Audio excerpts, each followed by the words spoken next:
तो अभी हमने देखा ये सीपेक प्रोजेक्ट है क्या, लेकिन क्या ये सीपेक प्रोजेक्ट पूरा होगा? क्या भारत उसे पूरा करने देगा? बहुत कठिन प्रश्न है। सबसे पहला अपोजिशन अब तो पाकिस्तान से ही आ रहा है।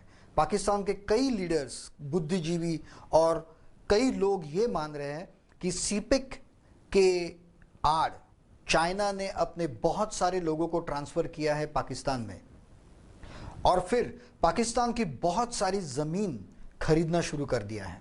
आज अंतर्राष्ट्रीय सिचुएशन ऐसी है कि पाकिस्तान लगभग अनऑफिशियली चाइना का ही एक भाग बन चुका है, और कई लोग पाकिस्तानी ये मानते हैं कि आज से 10 साल बाद चाइना पूरी तरह से पाकिस्तान को हड़प लेगा, और उसीलिए वहां पे बहुत सारे अपोजिशंस भी सीपेक के बारे में खड़े हो चुके हैं।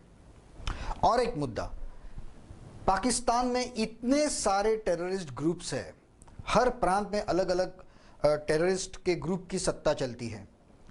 उन लोगों ने भी अपना अपना हिस्सा मांगना शुरू कर दिया है। और सबसे बड़ी बात यह है कि ये जो सीपेक है वो पीओके से, गिलगिट और बाल्टिस्तान के रीजन से गुजरता है, और इंडिया कहती है, भारत कहता है कि ये हमारा हिस्सा है। टेम्पररीली पाकिस्तान ने उसे हड़प लिया है, लेकिन ये हमारा हिस्सा है, ये हमारा देश है, और वहाँ से हम आपको कोई भी कॉरिडोर नहीं देंगे, कोई भी रास्ता निकालने नहीं देंगे। और अगर ज़बरदस्ती ये रास्ता निकाला गया तो भारत किसी भी समय उस रास्ते को नष्ट कर सकता है। अब सिचुएशन देखिए, चाइना इस प्रोजेक्ट में कम से कम $40 बिलियन खर्च कर चुकी है, और जिस तरह से ये डिले होता जा रहा है, इस total project cost is going to be around $75 billion. $1 billion होता है 6,000 करोड़ रुपए, मतलब 100 बिलियन डॉलर होते हैं 6 लाख करोड़ रुपए। मतलब चाइना लगभग 50,000 करोड़ रुपए इसमें ऑलरेडी डाल चुकी है, ग्वादर बंदर के विकास के लिए और सीपेक प्रोजेक्ट के लिए। लेकिन यह प्रोजेक्ट डिले होता जा रहा है। हाल ही में एक लास्ट चांस के तौर पर चाइना ने भारत को इनवाइट किया सीपेक में शामिल होने के लिए, लेकिन भारत ने उसे साफ मना कर दिया। इसके कई कारण हैं। अगर यह सीपेक बन गया तो चाइना तो अपने दरवाजे पर ही खड़ा हो जाएगा। अरेबियन सी में चाइना इजीली अपनी पावर बढ़ा सकता है, उसके साथ साथ पाकिस्तान भी इकोनॉमिकली स्ट्रांग हो सकता है। इन सभी कारणों के लिए भारत ने सीपेक में हिस्सा लेने से मना कर दिया, और हमारे प्रधानमंत्री मोदी जी ने अपनी जबरदस्त राजनीतिक सूझबूझता दिखाते हुए एक ऐसा मास्टर प्लान तैयार किया जिसकी वजह से आज सारी दुनिया भारत के साथ है और चाइना के खिलाफ खड़ी है। भारत ने क्या किया? प्रधानमंत्री पद स्वीकार करने के बाद तुरंत हमारे प्रधानमंत्री सबसे पहले गए सेशेल्स और मॉरिशस। मैं आपको बता दूं कि ये एक केवल राजनैतिक या सदिच्छा भेंट नहीं थी। इस भेंट के दौरान एजम्पशन आइलैंड्स सेशेल्स से और एगालिगा आइलैंड्स मॉरिशस से भारत ने लीज पर ले लिया विद एक्सक्लूसिव राइट्स। और एक्सक्लूसिव राइट्स का मतलब यह है कि वहां भारत कुछ भी कर सकता है, और भारत ने हमारे बहुत ही जबरदस्त बेसिस, न केवल आर्मी बेसिस, तीनों दलों के बेसिस वहां पर खड़े कर दिए। इन टापू के 200 नॉटिकल माइल्स के घेरे में कोई भी नौका, कोई भी देश, कोई भी व्यक्ति भारत की सेना की इजाजत के बिना नहीं जा सकता। उसी के साथ साथ ग्वादर बंदर, जो सीपेक का एक भाग है, उससे केवल 72 किलोमीटर दूर ईरान का छाबर बंदर विकसित करने का प्लान इंडिया ने किया, जहां इंडिया खर्च करेगी $20 बिलियन। साथ ही में चाइना के घेरे में जितने देश हैं, उन सभी देशों की यात्रा करके, मंगोलिया तो एक ऐसा देश था जहां कोई भी भारतीय प्रधानमंत्री पहली बार गया हो, उन सारे देशों की यात्रा करके उन सारे देशों को मित्र बना लिया। अब आज की सिचुएशन यह है कि अरेबियन सी में मादागास्कर तक, मॉरिशस तक भारतीय सेना को कोई अपोजिशन नहीं है। हिंदी महासागर और बे ऑफ बंगाल, बंगाल के उपसागर में अमेरिका, भारत और जापान मिलकर लश्करी कवायतें कर रही है, नेवल एक्सरसाइजेस चल रही है, मतलब वहां भी हमारा पूरी तरह से भारत हावी है। अब इस नक्शा पर आप देखिए कि किस तरह भारत ने हिंदी महासागर, बे ऑफ बंगाल मतलब बंगाल का उपसागर और अरेबियन सी में अपनी धाक जमा ली है। उसके साथ ही आप ये भी देखेंगे कि किस तरह से चाइना के हिंदी महासागर और बे ऑफ बंगाल में आने के सारे रास्ते भारत ने रोक के रखे हैं। अगर किसी भी वक्त युद्ध छिड़ जाए तो हिंदी महासागर, अरेबियन सी और बे ऑफ बंगाल में भारत चीन की पूरी तरह से नाकाबंदी कर सकता है। तो भारतीय सेना ने अपने सारे तल यहाँ पर जमा कर दिए हैं। मालदीव्स के कुछ आइलैंड्स, सेशल्स के कुछ आइलैंड्स, साथ ही में लक्षद्वीप, अंडमान और अंडमान के करीबी आइलैंड, ये पूरा इलाका जो है वो भारत के निगरानी में आता है। और Arabian Sea, Bay of Bengal और इंडियन ओशन में भारत को कोई टक्कर नहीं दे सकता। भारत की सेना सबसे शक्तिशाली सेना इस इलाके में मानी जाती है। अब हम ये सोचेंगे कि बाकी सारे देश भारत के साथ खड़े क्यों हैं। आपने न्यूज़पेपर्स में पढ़ा होगा कि Japan, Spain, France, England, America, Vietnam, Laos, Philippines, Taiwan, इन सारे देशों ने सीधे सीधे चाइना को कह दिया है कि भारत के साथ युद्ध करने का मतलब है इन सारे देशों के साथ युद्ध करना। लेकिन यह परिस्थिति क्यों आ गई? आपको तो पता है कि अंतर्राष्ट्रीय राजनीति में कोई किसी का दोस्त या दुश्मन नहीं होता।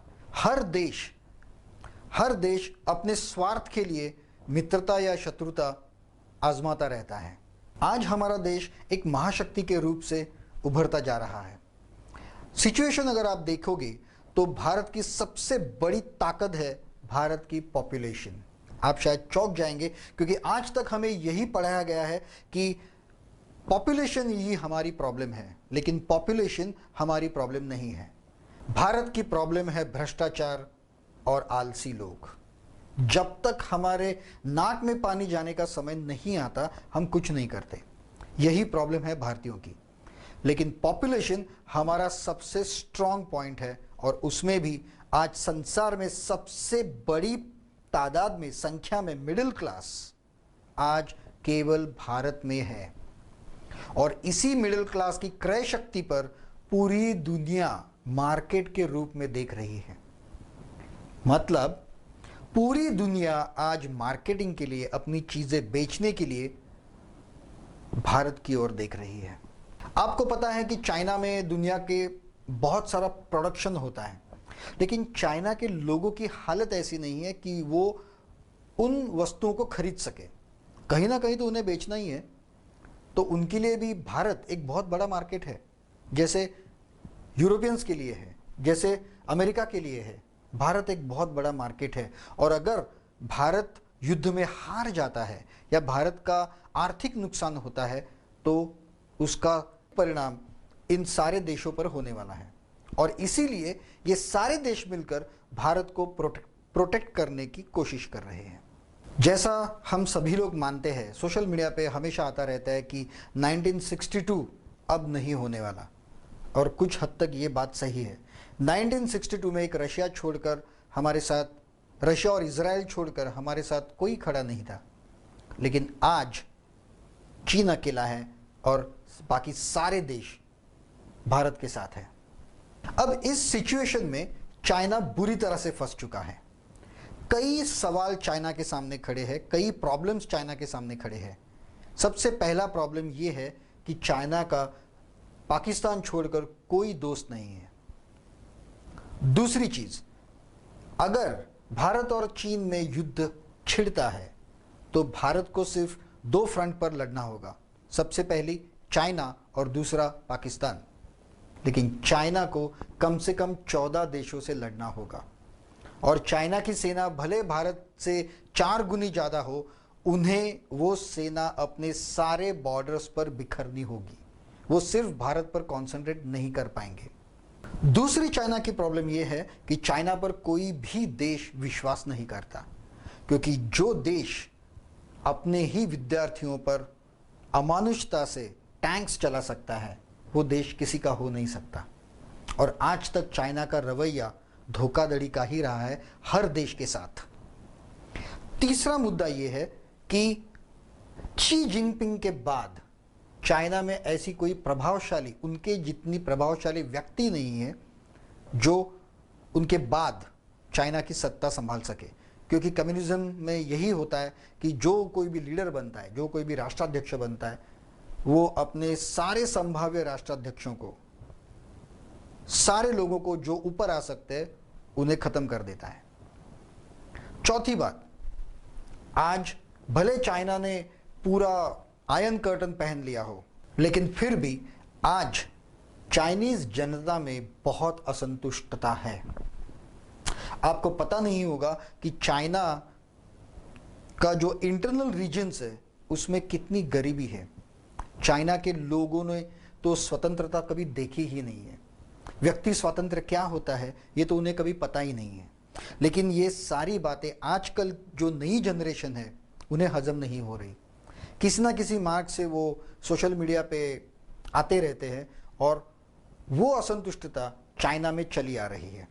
तो शायद चाइना का इंटरनल वॉर भी हो सकता है।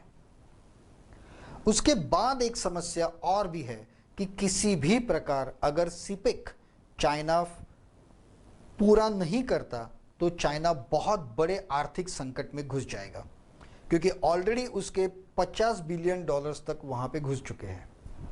ये सारे पैसे तो गए, इन्हें वापस मिलने का कोई चांस नहीं, क्योंकि पाकिस्तान जैसा भिखारी देश चाइना को ये पैसे कभी लौटा नहीं सकता। तो चाइना बहुत बड़े आर्थिक संकट में फंस जाएगी। दूसरी तरफ इंडिया, जहां एक वर्ल्ड मार्केट बन चुका है, वहां हमारे प्रधानमंत्री ने डिक्लेयर किया है मेक इन इंडिया। आपको जो भी वस्तु इंडिया में बेचनी हो उसमें से 45% चीजें आपको इंडिया में ही बनानी पड़ेगी। इनफैक्ट कुछ दिन पहले आपने एप्पल के सीईओ का एक बयान सुना होगा। उनसे पूछा गया, एक इंटरव्यू में पूछा गया कि क्या आप इस मेक इन इंडिया के लिए मानते हैं, आप इंडिया में आपका बिजनेस शिफ्ट करेंगे, प्रोडक्शन यूनिट शिफ्ट करेंगे। उन्होंने कहा कि आज भारत को एप्पल की ज़रूरत नहीं है, एप्पल को भारत की ज़रूरत है और हमें ये करना ही होगा। इस प्रकार आज प्रोडक्शन हब चाइना से शिफ्ट होकर धीरे धीरे इंडिया की तरफ बढ़ रहा है। तो इन सारे सिचुएशंस को लेकर चाइना हमारे ईशान्य बॉर्डर पर एक धमकी दे रही है कि सीपेक में शामिल हो जाओ वरना हम यहां पे युद्ध छेड़ देंगे। लेकिन मोस्टली ये युद्ध इकोनॉमिक स्तर पर ही होगा। अब क्या आपको पता है कि भारत के साथ कितने देश आ सकते हैं? भारत के साथ वही देश आएंगे जो चाइना के पारंपरिक शत्रु हैं। अमेरिका चाइना के खिलाफ जाने के चांसेस बहुत कम है, क्योंकि ये चीज़ बहुत कम लोग जानते हैं कि जब बहुत ही बड़ी आर्थिक मंदी, सारे बैंक जब अमेरिका में डूबे थे 10-15 साल पहले और आर्थिक मंदी वहां पर आई थी, तभी अमेरिकन गवर्नमेंट बॉन्ड्स और बहुत सारे बैंकों के बॉन्ड्स या शेयर्स या इन्वेस्टमेंट के लिए अमेरिकन गवर्नमेंट ने चाइना को रिक्वेस्ट की थी।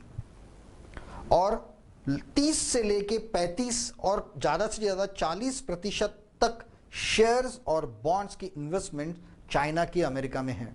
अगर चाइना चाहे तो अमेरिका को एक हफ्ते के अंदर फाइनेंशियली बर्बाद कर सकता है। और ये चीज़ बहुत ही बड़े बड़े अर्थतज्ञ मानते हैं कि ऐसा हो सकता है, और इसलिए अमेरिका पूरी तरह से चाइना के खिलाफ जाने के चांसेस बहुत कम हैं। लेकिन जो लोग चाइना के पारंपरिक दुश्मन हैं वो लोग तो भारत के साथ आएंगे ही आएंगे।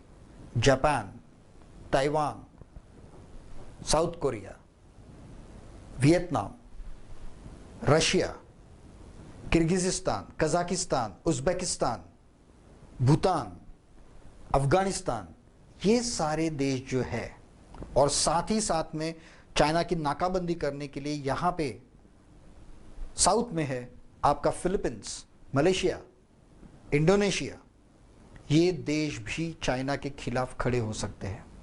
तो ये रही करंट सिचुएशन। जैसा हम सामान्य लोग जैसा सोच रहे थे कि ये सिर्फ एक सीमावाद है, चाइना को हमारा भारत का कुछ हिस्सा चाहिए इसलिए वो हमें धमकी दे रहा है, ये वो चीज़ नहीं है। इसके पीछे बहुत ही बड़ा आर्थिक राजतंत्र है और इसमें सभी देश शामिल हैं। हाँ, एक और देश भारत के साथ 1962 में भी जुड़ा था और आज भी जुड़ेगा, और वो है इजराइल। हाल ही में हमारे प्रधानमंत्री इजराइल जाके आए और इजराइल ने बहुत बड़ी आधुनिक युद्ध सामग्री भारत को दे दी, लेकिन बहुत कम लोग जानते हैं कि 62 के वॉर में भी इजराइल ने भारत को बहुत हेल्प की थी। आज इजराइल ये मानता है, इजरायली मतलब जूइश लोग किसी को ऐसे ही अपना मित्र या भाई नहीं कहते, लेकिन वो भारत को कहते हैं, क्योंकि प्राचीन काल से सिर्फ भारत एकमात्र देश है जिसमें यहूदियों पर, जूइश लोगों पर कभी भी अत्याचार नहीं किए गए। उन्हें यहाँ काफ़ी सम्मान मिला और वो इसी देश के बन गए। इसीलिए इजराइल भारत को अपना मित्र देश मानता है। बाकी देश तो अपने स्वार्थ के लिए ही इसमें खड़े हो सकते हैं।